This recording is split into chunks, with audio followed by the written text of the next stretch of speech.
Hello viewers, friends and students. Welcome to my YouTube channel KN Sharma Classes. Students, इससे पहले भी वाले video मैंने आपको बताया था कि प्रेजेंट इंडेफिनिट टेंस क्या होता है, उसको हम हिंदी से कैसे इंग्लिश में ट्रांसलेट करते हैं और उसको एफर्मेटिव वाक्य को हम इंटेरोगेटिव और नेगेटिव में कैसे चेंज करते हैं। अब मैं आपको ये बताने वाला हूँ कि ये प्रेजेंट इंडेफिनिट टेंस कहाँ कहाँ पे यूज होता है। आपको कैसे पता चलेगा कि अगर आपको कोई वाक्य दिया हुआ है और उस वाक्य में अगर कहीं ब्लैंक है, वर्ब की जगह पे है, तो आपको कैसे पता चलेगा कि ये प्रेजेंट इंडेफिनिट का वाक्य है, तो इसमें वर्ब की फर्स्ट फॉर्म लगेगी या वर्ब में एस और ई एस लगेगा या और कोई लगेगा कुछ, यानी दूसरा टेंस भी कोई हो सकता है। तो स्टूडेंट्स में इसका कुछ तरीका बताना चाहता हूँ कि कुछ वर्ड्स ऐसे होते हैं या कुछ जो कंडीशंस ऐसी होती हैं, उन कंडीशंस के अकॉर्डिंग हम उस सेंटेंस को पहचान सकते हैं कि ये वाक्य हमारा जो है प्रेजेंट इंडेफिनिट टेंस का होगा। तो देखिए आते स्टूडेंट्स, ये है हमारा प्रेजेंट इंडेफिनिट टेंस है।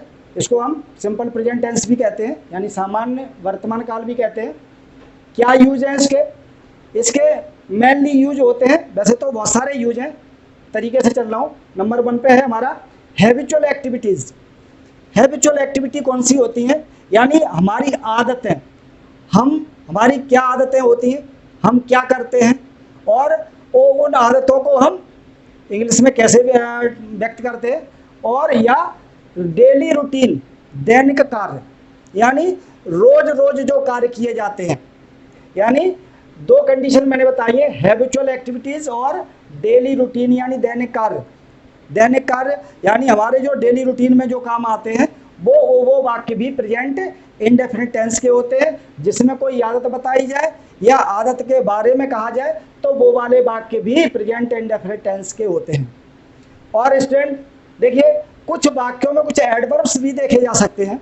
वैसे तो हमें ये पता है कि जैसे ऑलवेज लगा हुआ है, नेवर लगा हुआ है, ये हमारे किस में आते हैं, ये आदत में आते हैं। अगर मैं कहूँ कि मैं हमेशा सच बोलता हूँ तो I always speak the truth, यानी मतलब कहने का है कि I always speak the truth, तो ऑलवेज लगा हुआ उसमें, ये मेरी आदत है। अगर मैं कहूँ कि मेरी आदत है सच बोलना, तो सच बोलना क्या है, तो सच बोलने के लिए ऑलवेज जो वर्ड मैंने लगाया है वो ये वर्ड्स हैं, ये एडवर्ब्स कहलाते हैं। ये एडवर्ब्स भी जिन वाक्यों में लगे हों, आपको इंग्लिश वाले सेंटेंस में अगर ये वाले वाक्य लगे हों उनमें, तो वो वाक्य जो है प्रेजेंट इंडेफिनिट टेंस के होते हैं। कौन कौन से वाक्य होते हैं, जैसे ऑलवेज हो गया, नेवर हो गया, सेल्डम हो गया, ऑफन हो गया, sometimes, daily, every day, every week, every month और वंस ए वीक या ट्वाइस ए वीक। इस तरीके से ये जो वर्ड्स होंगे या ये जो एडवर्ब्स होंगे, ये एडवर्ब्स भी आ सकते हैं। यानी इसके अलावा, यानी जो आदत, तो इसमें आपने सबसे देखना है सेंटेंस में कि कोई आदत के बारे में कुछ कहा जा रहा है, तो आदत के बारे में अगर कहा जा रहा है तो प्रेजेंट इंडेफिनिट टेंस का होगा। डेली रूटीन के बारे में बोला जा रहा है तो उसको कहेंगे वो भी वाक्य प्रेजेंट इंडेफिनिट टेंस का होगा। या कुछ क्लूज ऐसे होते हैं जो एडवर्ब ये जो लगे होते हैं, इनको देख करके हम डायरेक्टली कह सकते हैं। अगर कहीं ऑलवेज लगा हुआ है तो बिल्कुल आंखें बंद करके कह दीजिए कि ये वाक्य प्रेजेंट इंडेफिनिट टेंस का है, नो प्रॉब्लम। कहीं नेवर लगा हुआ तो कह दीजिए ये प्रेजेंट इंडेफिनिट टेंस का होगा। ऑफन लगा हुआ है, प्रेजेंट इंडेफिनिट टेंस का होगा। यानी ये वर्ड्स, यानी ये मोस्टली यूज होते हैं, यानी हैबिचुअल एक्टिविटी में और डेली रूटीन में। तो स्टूडेंट्स, ये वाक्य इनको कुछ 2-4 बार पढ़ लीजिए। इन दोनों 2-4 वाक्य पढ़ने से हमें ये क्लियर हो जाएगा कि ये वाक्य अगर कहीं आ रहे हैं तो वाक्य प्रेजेंट इंडेफिनिट टेंस का होगा। अब आते हैं, जैसे मैं कहूँ कि जैसे my father never drinks coffee, यानी ये उनकी आदत है। अगर मैं कहूँ कि मेरे पिताजी की आदत क्या है कि वो कभी कॉफ़ी नहीं पीते, ये आदत है तो माय फादर नेवर ड्रिंक्स। देखिए माय फादर सिंगुलर है और ड्रिंक्स है, तो ड्रिंक को सिंगुलर वर्ब बनाया गया है। और जब सिंगुलर वर्ब बनती है तो मैंने कहा है उसमें एस या ई एस लग जाता है। तो हमारा ये वाक्य जो है my father never drinks coffee, ये वाक्य प्रेजेंट इंडेफिनिट का है। अगर बाय द वे यहाँ पे आपने ये ड्रिंक ना लगाओ या कहीं ब्लैंक हो और यहाँ पे नेवर आपको दिखाई दे रहा है, तो नेवर के बाद हमेशा ध्यान रख लीजिए कि सब्जेक्ट को देखिए। अगर यहाँ पे सिंगुलर है तो ड्रिंक्स, या और कोई जो वर्ब आए वो लगा दीजिए जो उसमें फिल करने के लिए हो, या अगर यहाँ प्लूरल हो तो वर्ब की फर्स्ट फॉर्म लगाइए, एस और एस मत लगाइए। तो इस तरीके से हम ऐसे वाक्यों में जो है प्रेजेंट इंडेफिनिट की वर्ब को फिल कर सकते हैं। और उसको पहचान हमारी नेवर है, मैंने बताया नेवर लगाओ तो बाकी प्रेजेंट इंडेफिनिट टेंस का होता है। या आदत का आ जाए, I go to temple on Sundays, on Sundays, मैंने ऑन संडे, संडे तो मैंने सुना है लेकिन संडेज नहीं सुना है। यानी मतलब कहने का है कि अगर कहीं ऑन संडेज लगा होता है तो इसका मतलब ये होता है कि एवरी संडे, संडे का प्लूरल नहीं होता कभी कि संडे का संडेज हो जाएगा, ऐसा कुछ नहीं होता है। लेकिन अगर कहीं ऑन संडेज लगा हुआ है तो इसका मतलब होता है कि एवरी संडे। यानी I go to temple on Sundays, इसका मतलब है कि मैं जो है हर संडे को टेम्पल जाता हूँ, मंदिर जाता हूँ, तो ये मेरी आदत है। आगे, Shyam often comes late, Shyam जो है अक्सर कर लेट आता है, अक्सर कर, ऑफन लेट आता है, ऑफन कम्स लेट, कम्स लगा हुआ है, श्याम सिंगुलर है, कम्स लगा हुआ है, तो इसका मतलब है ऑफन भी लगा हुआ है इसमें। मैंने कहा देखिए ऑफन ये लगा हुआ है, अगर ऑफन कहीं आता है तो यहाँ पे बीच में कम्स लगा दीजिए अगर फिल करने के लिए है तो।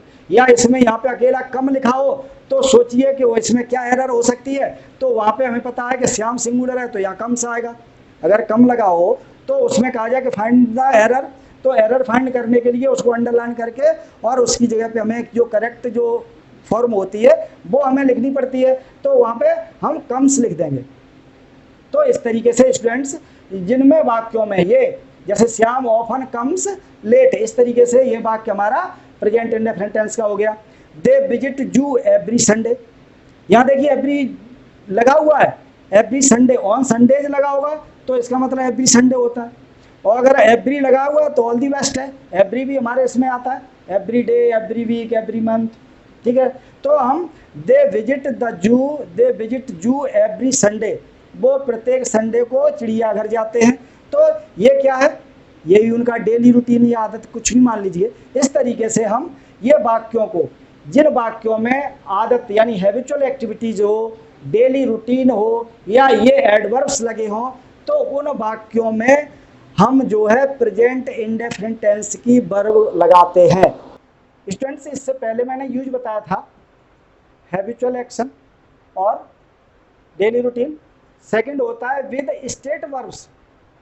अब आपने देखा होगा कि ये स्टेट वर्ब्स क्या होती हैं। स्टेट वर्ब्स वो वर्ब्स होती हैं जिनको हम आईएनजी फॉर्म में कम से कम यूज करते हैं, यानी जब ज़्यादा जोर दिया जाता है तभी इनका जो है यानी कंटिन्यूअस टेंस में इनका यूज होता है, अदरवाइज इनका यूज हमेशा प्रेजेंट टेंस में ही होता है, यानी प्रेजेंट के इंडेफिनिट टेंस में ही होता है, ये हमेशा इसी फॉर्म में यूज होती है, इसमें आईएनजी नहीं लगता है। यानी मतलब कहने का है कि ये जो वर्ब्स होती हैं, ये जो फर्स्ट फॉर्म है, ये जो इनका यूज जो होता है मोस्टली प्रेजेंट इंडेफिनिट टेंस में ही होता है, इनको हम स्टेट वर्ब्स कहते हैं। कभी भी ये आईएनजी फॉर्म में नहीं होंगी, बस इतना ध्यान रखिए। तो जैसे वी है, बिलीव है, बिलोंग है, कंसिस्ट ऑफ है, कंटेन है, डिपेंड ऑन है, डिजर्व है, एक्सिस्ट है, हेट है, know, hear, like, matter, love, mean, own, need, prefer, remember, resemble, seem, understand etcetera. यानी स्टूडेंट्स अगर कहीं वाक्य में आपको ये वर्ब्स यूज हो रही हों, वो टेंस हमारे इस प्रेजेंट इंडेफिनिट टेंस के ही होंगे। यानी ये जो वर्ब्स होती हैं मोस्टली प्रेजेंट इंडेफिनिट टेंस में एज इट यूज होती हैं। तो स्टूडेंट्स इनको हमें थोड़ी देर लर्न कर लेना कि ये कौन कौन सी स्टेट वर्ब्स हैं, और इनको अगर कहीं आपने किसी सेंटेंस में ऐसा दिखाई दे रहा है तो वो प्रेजेंट इंडेफिनिट टेंस का होगा। जैसे मैं कहूँ कि we hear she is going to Canada next year, यानी यहाँ पे जो हियर लगा हुआ है, वी हियर, ध्यान रखिए हियरिंग का यूज बहुत ही कम ना के बराबर होता है जब ज़्यादा जोर डाला जाए तब, तो इसलिए ये हमारी स्टेट वर्ब है। तो वी हियर यानी मतलब कहने का ये हमारा प्रेजेंट टेंस है, और ये जो दूसरा टेंस है इज है तो प्रेजेंट कॉन्टिन्यूअस का है। लेकिन ये जो वाक्य है हमारा पहला वाक्य ये हमारा प्रेजेंट इंडेफिनिट का है।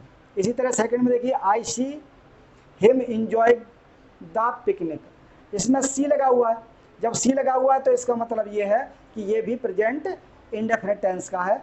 और तीसरा वाक्य है the farmer ounce the land, यानी फार्मर्स को, फार्मर्स है, सॉरी यहाँ पे फार्मर्स है, फार्मर्स आउंस द लैंड, यानी फार्मर को जो है लैंड का अधिकार दिया हुआ है, यानी उनका अधिकार है, जमीन पर उनका अधिकार है। इसका मतलब है कि द फार्मर्स आउंस जिसमें लगा हुआ है तो प्रेजेंट इंडेफिनिट का वाक्य हो गया। फार्मर्स नहीं है, फार्मर ही होगा, आउंस लगा हुआ है, आउन का मतलब होता है क्योंकि सिंगुलर है, सिंगुलर होगा तो सिंगुलर की वर्ब होगी। इस तरीके से the farmer ounce the land. इस तरीके से स्टूडेंट ये हमारी जो स्टेट वर्ब हैं, इन स्टेट वर्ब्स को लर्न करिए और ये कहीं पे आती हैं तो वाक्य हमारा प्रेजेंट इंडेफिनिट टेंस का होता है। स्टूडेंट्स ये तीसरा हमारा यूज है, इसमें कुछ ट्रुथ हैं। यूनिवर्सल ट्रुथ में प्रेजेंट इंडेफिनिट टेंस होता है, जिसको हम हिंदी में शाश्वत सत्य बोलते हैं या सार्वभौमिक सत्य कह सकते हैं, यानी जो हमेशा सत्य हो, यानी शाश्वत। और जनरल ट्रुथ यानी सामान्य सत्य, यानी सच यह भी होता है। और एक परमानेंट ट्रुथ भी होता है, यानी स्थायी सत्य होता है। यानी इन वाक्यों में, जिन वाक्यों में यूनिवर्सल ट्रुथ के बारे में बोला जाए, जनरल ट्रुथ के बारे में बोला जाए या परमानेंट ट्रुथ के बारे में बोला जाए, वो वाक्य हमारे प्रेजेंट इंडेफिनिट टेंस के होंगे। अब कैसे होंगे देखिए, अगर मैं यूनिवर्सल ट्रुथ की बात करूं तो देखिए कि अगर मैं ये कहूं कि कोई सेंटेंस में बताऊं कि the earth moves round the sun, क्या वाक्य हमारा, the earth moves round the sun, ये यूनिवर्सल ट्रुथ है। यानी अर्थ जो है सन का चक्कर लगाती है, यानी धरती जो है, पृथ्वी जो है सूरज का चक्कर लगाती है, तो यूनिवर्सल ट्रुथ है। कहीं भी किसी भी देश में हो, ये अर्थ जो है हमेशा सन का चक्कर लगाएगी ही। इसका मतलब ये है कि ये हमारा जो यूनिवर्सल ट्रुथ है, इसमें देखिए अर्थ मूव्स लगा हुआ है, अर्थ सिंगुलर है तो ये मूव्स है, और मूव्स है तो वर्ब भी एस और एस लगा हुआ है, तो ये वाक्य हमारा प्रेजेंट इंडेफिनिट टेंस का हो गया। यानी अब आते हम जनरल ट्रुथ पे। कोई भी जनरल ट्रुथ है, अब मैं कहूँ जैसे कि this road leads to post office, post office, यानी this road leads to post office, यह रोड पोस्ट ऑफिस को जाती है। यानी ये क्या है, ये हमारे एक जनरली ट्रुथ है कि ये रोड जा रही है, कहाँ जा रही है, ये पोस्ट ऑफिस तक जा रही है, तो ये हमारा एक जनरल ट्रुथ हो गया। आगे आता है परमानेंट ट्रुथ। देखिए परमानेंट ट्रुथ क्या होता है कि जहाँ पे कोई चीज परमानेंटली स्थित हो। कैसे, देखिए तीसरा अगर मैं वाक्य ले लूँ तो हम कह सकते हैं कि the Delhi stands on the bank of river Yamuna, river Yamuna, यानी the Delhi stands on the bank of river Yamuna. हमें ये पता है कि जो दिल्ली सिटी है, ये जो दिल्ली है, वो कहाँ पे, किसके किनारे पे है, यमुना नदी के किनारे पर बसा हुआ है। यानी ये परमानेंट ट्रुथ है, परमानेंटली बसी हुई है, कि यहाँ पे बसी हुई है, यमुना जी के किनारे पर बसी हुई है। इसका मतलब ये है कि द दिल्ली स्टैंड्स है, यहाँ पे क्या है, दिल्ली सिंगुलर है तो स्टैंड को हमने स्टैंड्स बोला है, और स्टैंड्स प्रेजेंट इंडेफिनिट का वाक्य में वो होता है सिंगुलर वर्ब बन जाती है, सिंगुलर सब्जेक्ट है तो सिंगुलर वर्ब है। तो इस तरीके से ये वाक्य जो ये यूनिवर्सल ट्रुथ, जनरल ट्रुथ और ये परमानेंट ट्रुथ होते हैं। कुछ और अगर बाई दी वे कोई वाक्य में ले लूँ, जैसे मैं कहूँ कि water boils at 100 degree Celsius, water boils at 100 degree Celsius, ये भी सच है। क्यों, क्योंकि वाटर जो हमेशा 100 डिग्री पे जो है बॉयल होता है, तो इस तरीके से अगर कोई वाक्य आपको आए जिसमें कोई यूनिवर्सल ट्रुथ हो, कोई या जनरल ट्रुथ हो या परमानेंट ट्रुथ हो, तो वो वाले वाक्य भी प्रेजेंट इंडेफिनिट टेंस में ही होंगे। और उन प्रेजेंट इंडेफिनिट टेंस में आपको रूल्स पता ही है कि सिंगुलर सब्जेक्ट होगा तो वर्ब भी सिंगुलर की होगी, उसमें एस और यस लगा होगा, और अगर प्लूरल की होगी तो उसमें एस और यस नहीं लगा होगा। इस तरीके से स्टूडेंट्स हम इस सिंपल प्रेजेंट टेंस या प्रेजेंट इंडेफिनिट टेंस में को कहाँ कहाँ पे यूज करते हैं इसके बारे में, इसके और मैं इसके जो तीसरा यूज मैंने बताया, इसके बाद एक और यूज है वो मैं और आपको बताने वाला हूँ स्टूडेंट्स। ये है अगला यूज है टेम्परल कंजक्शंस के साथ जब भविष्य की दो घटनाओं के बारे में बोला जाए। ध्यान रखिए स्टूडेंट्स, कोई भी क्लॉज होती है, आपने क्लॉज पढ़ी होगी या ना पढ़ी, मैं आगे आपको क्लॉजेस के बारे में बताऊंगा कौन कौन सी क्लॉज होती हैं। सबऑर्डिनेट क्लॉज और कोऑर्डिनेट क्लॉज और मैन क्लॉज, ये इस तरीके से कई क्लॉज होती हैं। और उन क्लॉजेस में क्या होता है कि कोई एक कंजक्शन लगा होता है, और कंजक्शन जो लगा होता है तो वो कंजक्शन दो वाक्यों को जोड़ता है। यानी क्लॉजेज में दो वाक्य होते हैं, एक तो प्रिंसिपल क्लॉज और दूसरी होती है सबऑर्डिनेट क्लॉज। तो प्रिंसिपल क्लॉज और सबऑर्डिनेट क्लॉज दो क्लॉजों को जोड़ने के लिए इन कंजक्शंस का यूज होता है, उनको हम टेम्परल कंजक्शंस कहते हैं। जैसे मैंने बताया after, as well as soon as, before, until, when, till, unless, even, if, in case, as. ये अगर कोई वाक्य एक यानी प्रिंसिपल क्लॉज या मेन क्लॉज अगर वो फ्यूचर इंडेफिनिट टेंस की है तो उसके जो अगले वाली क्लॉज होगी जिसमें ये कंजक्शन लगेंगे, उस कंजक्शन के बाद वाली जो क्लॉज होगी यानी सबऑर्डिनेट क्लॉज होगी वो प्रेजेंट इंडेफिनिट टेंस की होगी। कौन सी क्लॉज, एक बार और समझिए, यानी प्रिंसिपल क्लॉज और सबऑर्डिनेट क्लॉज। प्रिंसिपल क्लॉज क्या होती है, सबऑर्डिनेट क्लॉज क्या होती है। प्रिंसिपल क्लॉज वो होती है जो जिसका अपना एक मीनिंग पूरा होता है, लेकिन सबऑर्डिनेट क्लॉज वो होती है जो अपना मीनिंग निकालने के लिए प्रिंसिपल क्लॉज या के ऊपर डिपेंड होती है, और उस वाक्यों को जोड़ने के लिए हम इन कंजक्शंस का यूज करते हैं। तो स्टूडेंट्स मैंने ये बताया कि जब दो भविष्य की दो घटनाएं हो रही हों, दो घटनाएं अगर हो रही हैं तो उसमें हमें यह पता है कि भविष्य की घटना है तो फ्यूचर टेंस होगा। लेकिन अगर principal clause future indefinite tense की है तो जो सबऑर्डिनेट क्लॉज होगी वो प्रेजेंट इंडेफिनिट टेंस की होगी। तो देखिए स्टूडेंट्स मैंने ये बताया कौन कौन सी क्लॉज होती है, ये कंजक्शंस होते हैं, तो ये हमारे कंजक्शंस होते हैं। Main clause future indefinite tense की हो तो subordinate clause present indefinite tense की होगी। यानी सबऑर्डिनेट क्लॉज की ये पहचान होती है कि जो क्लॉज हमेशा किसी कंजक्शंस के बाद आती है, जो क्लॉज किसी कंजक्शन के बाद आती है वो सबऑर्डिनेट क्लॉज होती है, और वो सबऑर्डिनेट क्लॉज हमेशा प्रेजेंट इंडेफिनिट टेंस की होती है अगर प्रिंसिपल क्लॉज जो है फ्यूचर इंडेफिनिट टेंस की हो तो देखिए स्टूडेंट्स ये हमारे पास वाक्य है कि he will stay here, will लगा हुआ है, हमें ये पता है कि ये हमारी प्रिंसिपल क्लॉज है।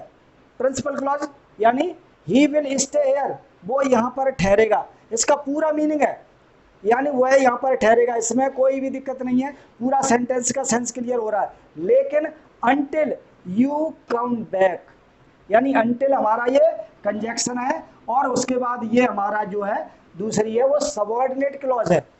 और सबऑर्डिनेट क्लॉज हमें पता है कि अपना मीनिंग पूरा करने के लिए प्रिंसिपल क्लॉज के ऊपर डिपेंड ऑन होती है। तो यू कम बैक ये हमारा क्या हुआ, सबऑर्डिनेट क्लॉज होगी, क्योंकि ये अनटिल लगा हुआ है, ये कंजक्शन लगा हुआ है, और कंजक्शन के बाद वाली ये सबऑर्डिनेट क्लॉज है। और सबऑर्डिनेट क्लॉज यानी प्रिंसिपल क्लॉज अगर फ्यूचर इंडेफिनिट टेंस की होती है तो सबऑर्डिनेट क्लॉज जो है प्रेजेंट इंडेफिनिट टेंस की होती है। इसी तरह दूसरा वाक्य देखिए, we shall go out when the rain stops. यहां पे भी देखिए कि वी शैल गो आउट, हम बाहर जाएंगे। अगर हम बाहर जाएंगे सेंस पूरा क्लियर हो रहा है, ये हमारी प्रिंसिपल क्लॉज है।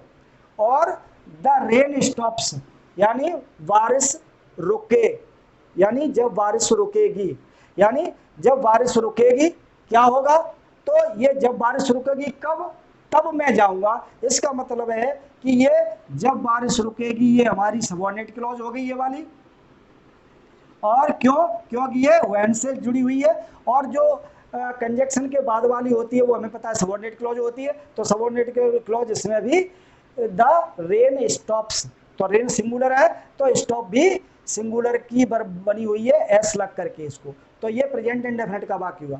इसी तरह हम इसमें आते हैं कि he will run away, he will run away यानी वह भाग जाएगा क्या, as soon as you see him, यानी जैसे ही आप उसको देखेंगे तो वह भाग जाएगा। यानी अगर मैं कहूं कि ये जो क्लॉज है ये हमारी प्रिंसिपल क्लॉज है, ही विल रन अवे, वह भाग जाएगा, ये पूरा सेंटेंस का सेंस क्लियर हो रहा है। लेकिन ये एज सून एज ये हमारा कंजक्शन लगा हुआ है, और कंजक्शन के बाद वाली ये जो है ये हमारी सबऑर्डिनेट क्लॉज है। और सबऑर्डिनेट क्लॉज यानी यू सी हिम, तुम देखोगे, तुम उसको देखोगे, तुम उसको देखोगे, कोई सेंस क्लियर नहीं हो रहा है। जब सेंस क्लियर नहीं हो रहा है तो इस सेंटेंस का सेंस क्लियर करने के लिए इस वाक्य को इस प्रिंसिपल क्लॉज के ऊपर डिपेंड होना रह रहा है कि वह भाग जाएगा कब, जब तुम उसको देखोगे, यानी जब तुम उसको देखोगे तो वह भाग जाएगा। यानी ये पूरा सेंटेंस हमारा क्लियर हो जाता है।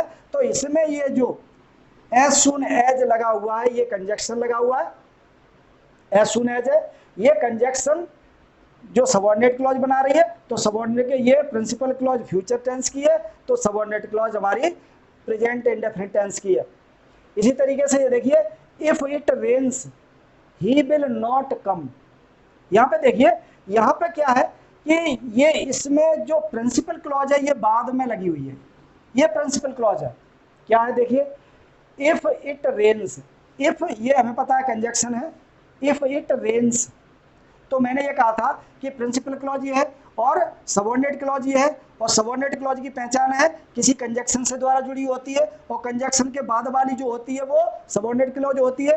तो इफ के बाद जो बाद वाली है तो इट रेन्स है, प्रेजेंट इंडेफिनिट का वाक्य है, और ही विल नॉट कम ये हमारी प्रिंसिपल क्लॉज है जो फ्यूचर इंडेफिनिट टेंस में है। तो फ्यूचर इंडेफिनिट टेंस में अगर प्रिंसिपल क्लॉज हो तो सबऑर्डिनेट क्लॉज हमेशा प्रेजेंट इंडेफिनिट टेंस की होती है।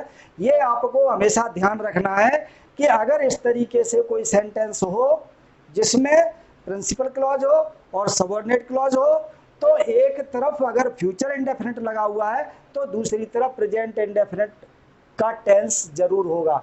इस तरीके से स्टूडेंट्स मैंने आज आपको प्रेजेंट इंडेफिनिट टेंस के जो रूल्स होते हैं, ज़्यादातर रूल यही होते हैं, और इसके अलावा भी कई रूल्स होते हैं, लेकिन वो इतना ज़्यादा इम्पोर्टेंस नहीं रखते। जो मेनली यूज होते हैं वो हमारे ये इस तरीके से ये 4 रूल्स होते हैं जो मैंने आपको बताए हैं। ये मुझे लगता है आपको क्लियर हो गया होगा। और ये जो टेंस का जो यूज है ये मुझे लगता है कि आपको कंपटीशन एग्जाम में आपका बहुत हेल्पफुल होगा। इसलिए स्टूडेंट्स इसको अच्छी तरह समझिए, 1-2 बार इसको समझने की कोशिश करिए, वीडियो को देखिए, लाइक करिए, शेयर करिए, अगर आपको अच्छा लग रहा है तो सब्सक्राइब करिए।